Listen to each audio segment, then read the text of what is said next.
Olá, muito boa noite para você. Ainda estamos em 2015, mas muita gente já está pensando em 2016, ano de Olimpíada e também de eleições municipais. E o cenário político, aos poucos, começa a se desenhar.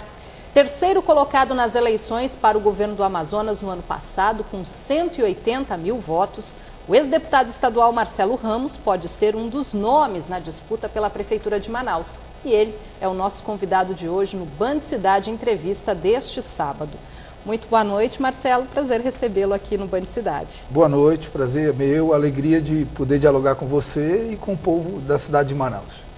Bom, antes de falar dos planos para 2016, eu gostaria de saber do senhor o que será feito esse ano, já que o senhor não está ocupando nenhum mandato eletivo, o senhor já foi vereador, já foi deputado, e agora, o que vai fazer em 2015?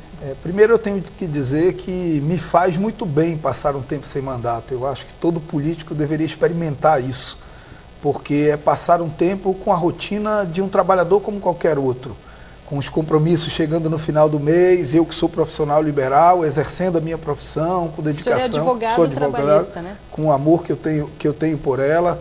Você viver sem assessores, sem gabinete e verdadeiramente experimentar por um tempo a realidade do dia a dia de qualquer cidadão comum.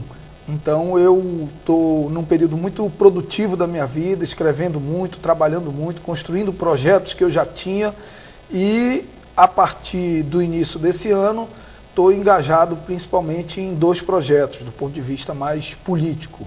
Um deles é a construção de um blog, o blog do Marcelo Ramos, que muito em breve vai estar no ar, vai ser um blog de opinião sobre as coisas que acontecem no dia a dia. E, por outro lado, o Instituto Transparência, que é um instituto que foi criado por mim, por uma série de professores universitários, economistas, pessoas que entendem que um dos mecanismos mais eficientes de combate à corrupção e ao desperdício de dinheiro público é a transparência nos gastos e atos da administração. Então, nós estamos criando um instituto e, a partir da legalização desse instituto, nós vamos passar a acompanhar a execução do orçamento do Estado, do orçamento da Prefeitura, para que o dinheiro público seja utilizado com eficiência. Eu costumo brincar dizendo que a informação é o primeiro passo do exercício da cidadania. Sem informação, a brincadeira da cidadania nem começa. Com informação, você tem condições de fiscalizar. Mas, Marcelo, a sua candidatura ao governo do Amazonas impediu uma candidatura à reeleição que certamente ocorreria. O senhor acha que foi o momento certo de disputar o governo do Amazonas? Absolutamente certo. Eu tive muito orgulho de ser deputado, de representar o povo do estado do Amazonas. É uma honraria que poucos recebem e eu tive a alegria de receber a honraria do povo do meu estado, onde eu nasci, onde eu cresci, onde eu vou passar até meus últimos dias. Mas chega um momento da vida política que ela exige de você coragem e desprendimento. Era muito menor um mandato de deputado estadual do que a grandeza de mostrar ao povo do Amazonas que era possível construir um novo caminho na política. Então, eu fiz 180 mil pessoas voltarem a acreditar na política, a se entusiasmar na boa política, a sair de casa para ajudar na campanha, a acreditar na pureza da política como um instrumento de transformação da vida das pessoas. Isso é muito maior do que o mandato de deputado estadual. Então, se eu já tinha convicção, quando eu decidi ser candidato, mais convicção ainda eu tenho com o resultado eleitoral. Eu posso viver sem mandato. Eu não poderia viver sem a coragem de apresentar uma alternativa ao povo do meu estado. E qual que é a avaliação que o senhor faz do seu mandato de deputado? Dentre os projetos que o senhor conseguiu aprovar, quais o senhor considera os mais importantes? Olha, eu sinto muito orgulho do meu mandato. Quando a gente fez a avaliação no final do mandato, eu digo que foi o mandato mais maduro. Eu tive 2 mandatos de vereador, fui líder do prefeito no início, fui depois líder da oposição e na Assembleia penso que aprendi a exercitar o que é da essência do parlamento, que é legislar. Apresentei uma série de legislações positivas, legislações que garantem recursos para a política de tratamento sólidos no interior do estado, para transformar os aterros sanitários em lixões, legislação que obrigou o teste do coraçãozinho em todas as crianças que nascem no estado do Amazonas, legislação que tentou reduzir o ICMS da cesta básica. E, por outro lado, dialoguei quando foi preciso dialogar. Dialoguei com o ex-governador Omar no que diz respeito ao ICMS da internet. Dialoguei com o ex-governador Omar no que diz respeito ao ICMS da gasolina. Então, foi um mandato que conseguiu fiscalizar os atos do Executivo, apresentar uma série de proposições legislativas e, mesmo sendo oposição, estabeleceu o diálogo republicano com o governador, sempre que esse era o caminho para atender os interesses do povo do Amazonas. Então, eu tenho muito orgulho do mandato que eu exerci junto com a minha equipe. Ninguém constrói um mandato só, com pessoas dedicadas, abnegadas, que estiveram junto comigo nesse ano, e eu, na minha história, vou guardar um espaço com muito carinho para esses últimos 4 anos. Bom, como o senhor falou, o senhor foi bastante oposição na Assembleia Legislativa. Sim. Como é que o senhor avalia a nova legislatura que está aí, os deputados que foram eleitos pela primeira vez, os que foram reeleitos, como que eles devem... o senhor acha que a oposição na Assembleia Legislativa vai continuar ou ela deu uma esfriada? Bem, no mandato passado nós tínhamos 3 deputados de oposição. Eu, o deputado Luiz Castro e o deputado José Ricardo. Que continuam. Alguns outros com oposições conjunturais. Eu estou falando de oposição por essência, não de oposição por oportunidade, por oportunismo, por contrariedade do projeto político de um cacique ou de outro. Não era isso. Nós aplaudimos várias iniciativas do governo, mas fiscalizamos duramente. Porque eu costumo dizer que fiscalizar os atos do Executivo não é responsabilidade de deputado de oposição ou de situação, é responsabilidade de deputado. É da essência do parlamento fiscalizar os atos do Executivo. O bom aliado, ele alerta o governante quando o governante está errado. O bajulador é o pior aliado que existe, mas infelizmente, no estado do Amazonas, em regra, as bancadas governistas não são formadas por bons aliados, são formadas por bajuladores que aprovam o que o Executivo bem entende. Isso não é bom para a democracia, isso não é bom nem para o chefe do Executivo. Nós temos hoje o deputado Luiz Castro e o deputado Zé Ricardo, porque, ao que eu vi até agora, o deputado Serafim, que é do meu partido, que em tese substituiria o meu mandato, tem estado alinhado com a bancada governista, e os deputados que fazem oposição de conveniência não têm vocação para a oposição. Então, tem lá o deputado Zé Ricardo, o deputado Luiz Castro, com muita dedicação, são homens públicos honrados, que merecem o meu respeito, se esforçando para dar um contraponto no parlamento, porque isso é fundamental para a democracia. Bom, recentemente a Assembleia aprovou aí a reforma administrativa encaminhada pelo governador José Mello. Como é que o senhor avalia essa reforma, que ela foi polêmica em alguns pontos, principalmente com relação à SECT, né? A comunidade científica não gostou muito aí de extinguir uma secretaria e passar ela a tirar um pouco da autonomia dela, passando para a Secretaria de Planejamento, por exemplo? Olha, à primeira vista, eu entendo como positiva a medida do governador de propor uma reforma administrativa. E explico por quê. O governo federal está pedindo uma série de sacrifícios do povo brasileiro, aumento de inflação, aumento de juros. A própria presidente foi para a TV pedir para o povo entender que tem que fazer sacrifícios. Mas ele mesmo não está fazendo sacrifício nenhum, não diminuiu nenhum ministério, não cortou nenhum gasto. Então, quando o governador José Mello enxuga a máquina pública, ele dá um sinal importante para a sociedade. Ele diz, olha, nós vamos passar um momento difícil, você vai ter que apertar o cinto, mas nós estamos apertando aqui também. Isso é muito bom. Quem dera que o poder legislativo, que a Assembleia enquanto poder, fizesse a sua parte também, enxugasse um pouquinho o gasto. A Assembleia gasta muito, tem um orçamento muito maior do que o que ela efetivamente precisa para bem funcionar. Então, sob esse aspecto, eu vejo como absolutamente positivo. Há uma polêmica grande em relação à política de ciência e tecnologia, o entendimento do segmento de que foi um retrocesso a incorporação da Secretaria CEPLAN. Eu prefiro esperar os efeitos concretos, porque se você tiver robustez nessa nova estrutura, que estimule a ciência e tecnologia e que faça a coordenação da ciência e tecnologia com o projeto estratégico de desenvolvimento do Estado, isso é bom para o Estado, isso é bom para o setor científico. Agora, lamentei e disse isso para o governador, que a reforma administrativa não tenha sido a oportunidade para o cumprimento de um compromisso que o governador tem não comigo, tem com o povo do estado do Amazonas, que fez parte do debate do segundo turno, que foi aproveitar a reforma administrativa para garantir a autonomia financeira da Universidade do Estado do Amazonas. Eu ainda espero uma medida firme, concreta do governador nesse sentido, a bem da Universidade do Amazonas e a bem, acima de tudo, do desenvolvimento estratégico do Amazonas, porque não há nada mais importante para o futuro do Amazonas do que essa universidade, porque é ela que vai formar a expertise e, mais ainda, a lógica da interiorização da UEA faz com que o conhecimento seja produzido ali, no local, identificado com a região, identificado com as potencialidades, com as necessidades da região. Isso é muito importante.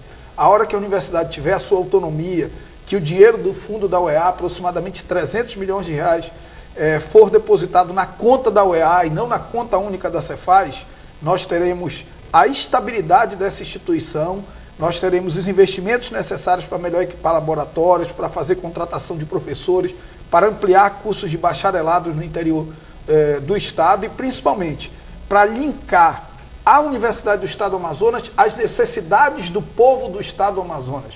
Lá onde está faltando professor de matemática, de ciências, que a universidade leve esses cursos de licenciatura para que ela seja um instrumento de desenvolvimento da região e não exclusivamente de formação dos seus alunos. É porque a gente percebe que alguns problemas que foram promessas de campanha continuam se repetindo. Problemas ainda aí na educação, falta de professores, concurso feito, convocados num chamado. A gente percebe na saúde ainda as filas que ainda existem de pessoas tentando marcar exames e não conseguem, dormem, passam a noite, madrugam e não conseguem.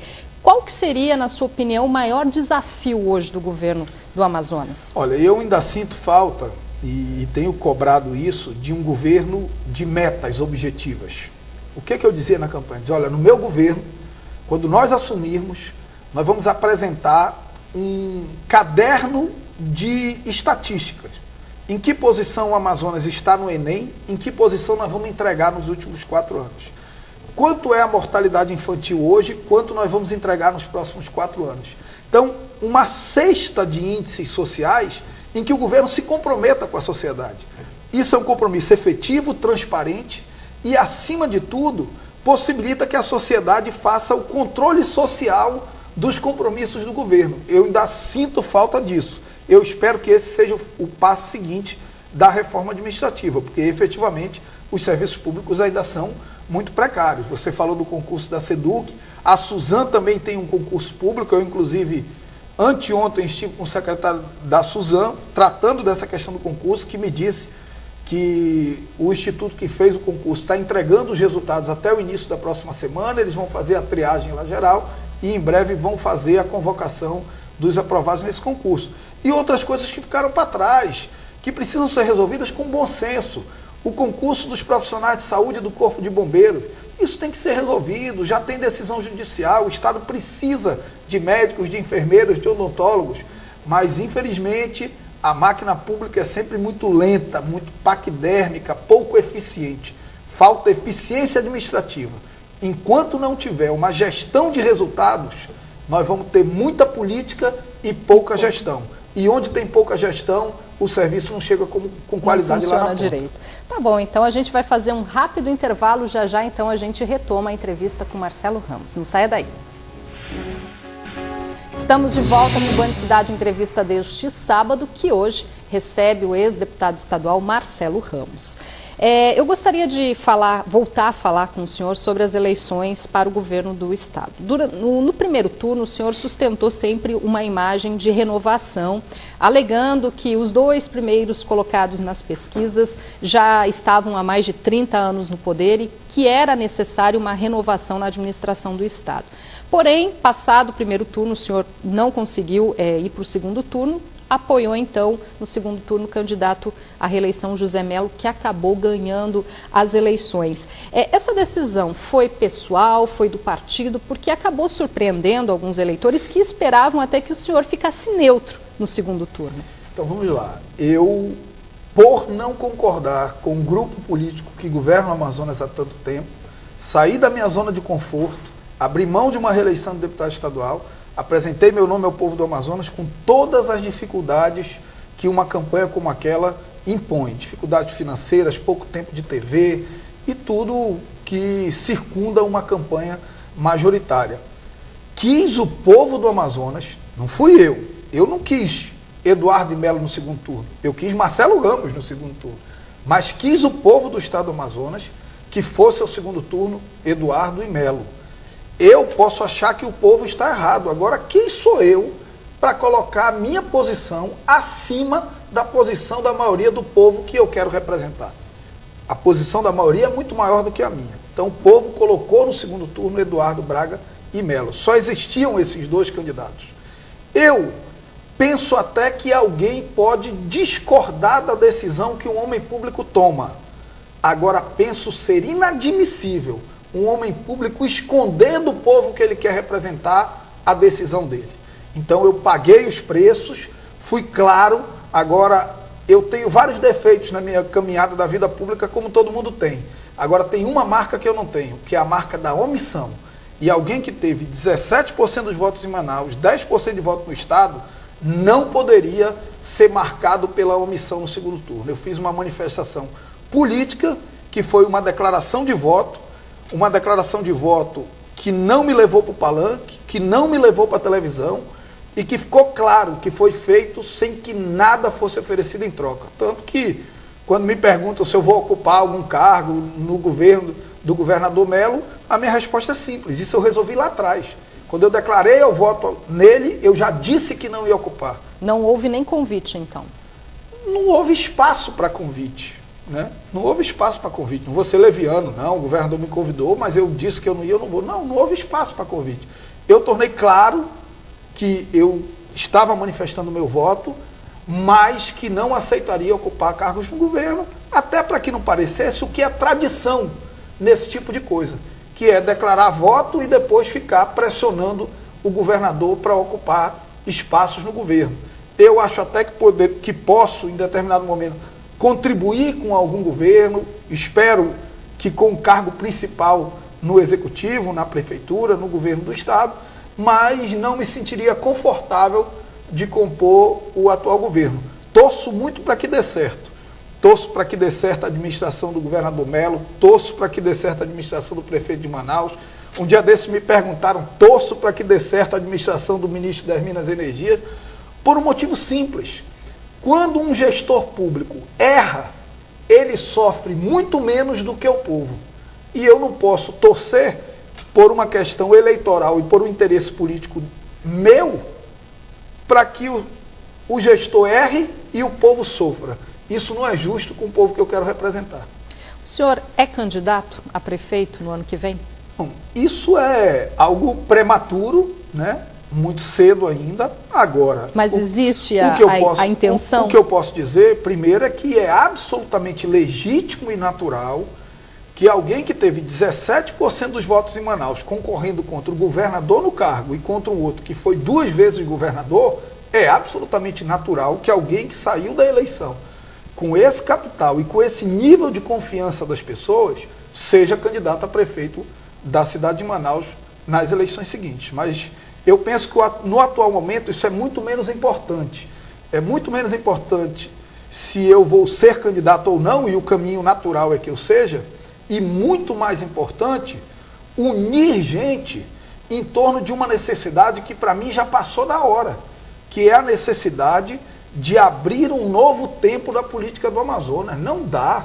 Nós estamos desde 1985 sendo administrado pelas mesmas pessoas. E aí eu não estou falando nem de esquerda, nem de direita, mas por uma mesma geração. E eles não preparam a transição.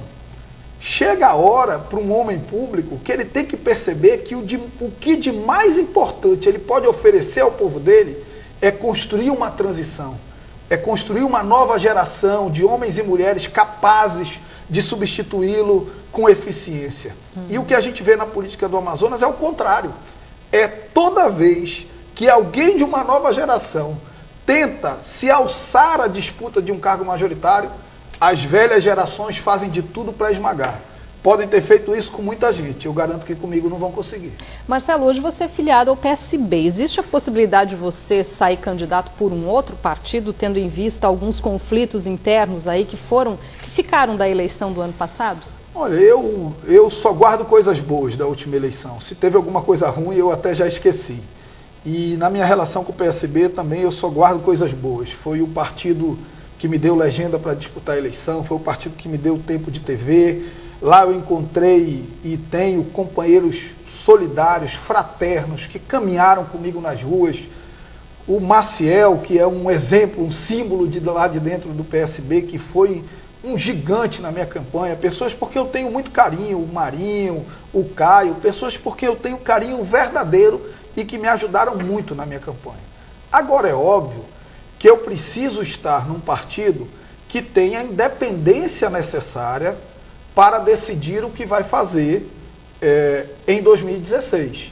Eu não posso estar num partido que antes de iniciar o processo eleitoral já está compromissado com a candidatura A ou com a reeleição B ou com alguma coisa. Então, no momento correto, eu vou tomar a decisão. Obviamente que tenho uma relação muito próxima com a rede, por conta da atitude absolutamente fraterna da Marina comigo na última eleição. Torço para que a rede se consolide.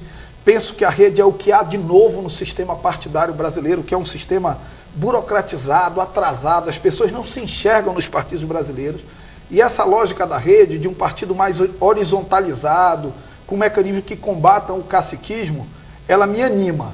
Agora nós vamos, no atual estágio, é o estágio de um grande movimento suprapartidário de lideranças, de partidos, de segmentos sociais que queiram abrir esse novo tempo na política do Amazonas. A decisão partidária é mais lá na frente. Mas independente do partido, não vai ser uma eleição fácil também, né? Porque disputar com o prefeito Arthur, que tem uma popularidade alta, também não vai ser simples. Pois é, mas quando começou a eleição para o governo, um dos candidatos tinha 60% de intenção de voto. Então, o que me move numa eleição não é se é fácil ou difícil ganhar. Eu nunca me guiei assim, nem quando eu era parlamentar.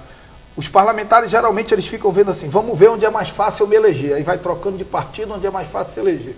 E eu não, eu sempre procurei seguir um caminho reto na política. Então, o que vai decidir se eu vou ser candidato, não vou ser candidato, e como eu digo, é natural que eu seja, não vai ser porque um candidato tem muita popularidade ou não. São outros fatores. Objetivamente, o fato de alguém iniciar muito na frente não me amedronta. Se fosse isso, eu não teria sido candidato a governador. Tá certo. Vamos aguardar então, né? Ainda tem bastante tempo aí pela frente. Marcelo Ramos, eu gostaria muito de agradecer a sua presença aqui conosco e boa sorte aí nos seus novos projetos. Bacana. Eu que quero agradecer. É uma oportunidade que eu tenho também de reencontrar 17% de manauaras que me deram voto de confiança na última eleição. Dizer a todos eles que sem mandato eu continuo numa atividade política intensa, escrevendo, intervindo sobre os assuntos da cidade, procurando fazer da minha vida cidadã um instrumento de transformação real e que o momento é de juntar quem quer o bem de Manaus. Esse é meu esforço hoje, juntar quem quer o bem de Manaus, sem criar instabilidade para o atual prefeito, que eu vejo a dedicação, o esforço de fazer uma boa administração, mas deixando claro que chegou a hora de preparar a transição, de que a nossa geração possa assumir maiores responsabilidades com essa cidade. Tá certo, então.